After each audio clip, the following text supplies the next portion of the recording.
Turn the car off. I've turned the car off. That's a problem with these electric cars. You can never tell when they're bloody well on.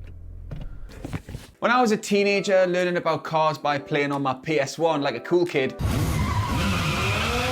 Toyota seemed pretty exciting. They did the Supra and the Celica and the MR2. And while it's true that these days you might occasionally see one of those Subaru things that they do, teenagers are more likely to see Toyota through the prism of this car. Now that's not an image problem as such.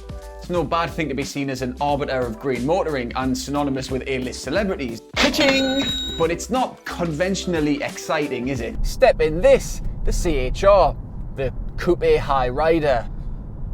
This here is how Toyota's decided to inject some excitement into its everyday cars by combining a hatchback, an SUV, a coupe, and a hybrid. The result? Ta-da! Yep, somebody has styled the crap out of this thing. It's like someone told Toyota that car design was about to be banned. Everywhere you look, it's been styled, like this sweepy blue section here and all these layers at the front. And this 3D type material in the door. They've even designed bits of the roof lining with some inserts.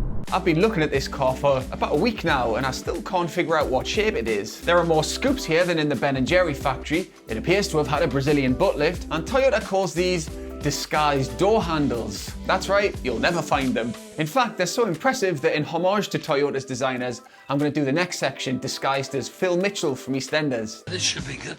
There are many production cars that have been criticised for not looking like the exciting concepts on which they were based.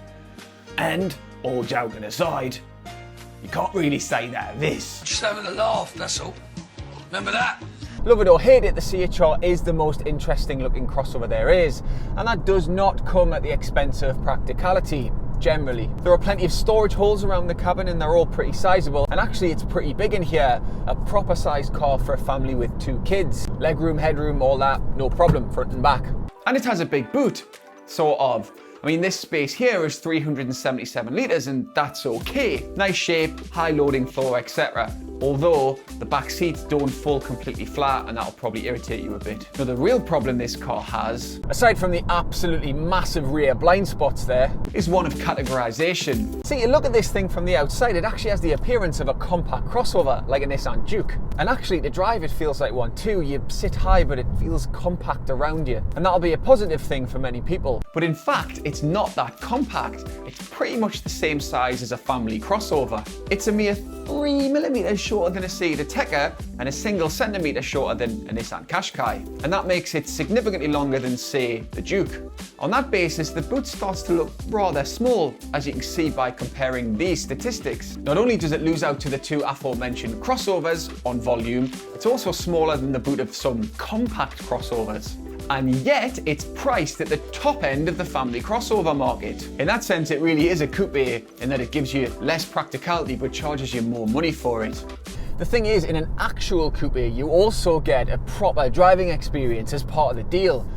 Not so here. This is the hybrid one, and it's not awful by any means, but it's definitely near the bottom of the pile when it comes to the crossover driving experience. We're at the point now with crossovers where the best ones really do feel like a good, well sorted out hatchback to drive. You know, planted on the road, not much body roll, decent amount of feel through the steering wheel. It's generally quite enjoyable. This one, nah.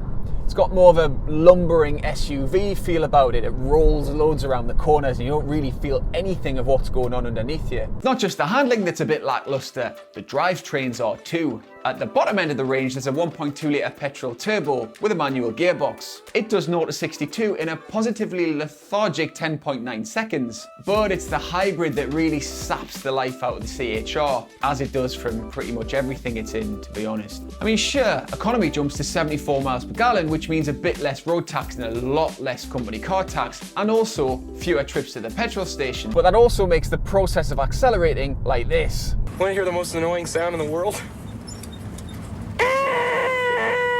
That's because of the CVT gearbox, which gives you the most upsetting display of power transfer since this one. So help me God. Congratulations, Mr. President. Thankfully, that's only the case when you're accelerating hard. When you're not, the CHR hybrid is as refined as can be, as you can hear. You see, as with all these non-plug-in petrol-electric hybrid things, you will get a few miles out of the battery by itself if you're going really slowly and you're being really careful with the throttle. And as you would expect, because Toyota's got so much experience dealing with these things, this one switches from the electric motor to the petrol one really smoothly and quietly, again, when you're going quite slowly. It's also comfortable at low speeds because of how softly sprung it is and the fact that it's quiet, which helps give you that sense of refinement. Criticisms: driving position kind of feels a bit small car-ish, the wheel feels a bit low and the seat feels a bit high, but for most people it won't be a problem. And the touchscreen here is a bit clunky and unresponsive, especially the volume controls for the stereo. And sort of the spec sheet stuff. Now you can justify the quite high starting price by virtue of the fact that this car has a lot of stuff in it. The touchscreen is standard for start and you get a nice set of alloys and dual zone aircon, a reversing camera and loads of safety stuff. Speaking of which, this is a 5-star rated car according to Euro NCAP, and one whose pre-collision braking system scored maximum marks with, quote, collisions being avoided at all speeds. XL grade most notably gives you bigger wheels, navigation and keyless start, while even further to dynamic gives you all this. Expensive though, right?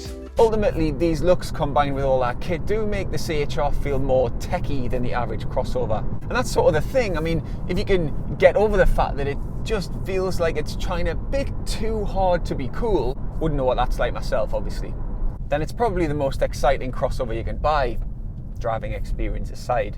Shame it isn't a bit cheaper, bit more practical and a lot more better to drive. Thanks for watching. Please subscribe, we'd like that. In fact, people on YouTube do say that we deserve more subscribers. Full review of the CHR on the Honest John website, and we'll see you for another video next Friday.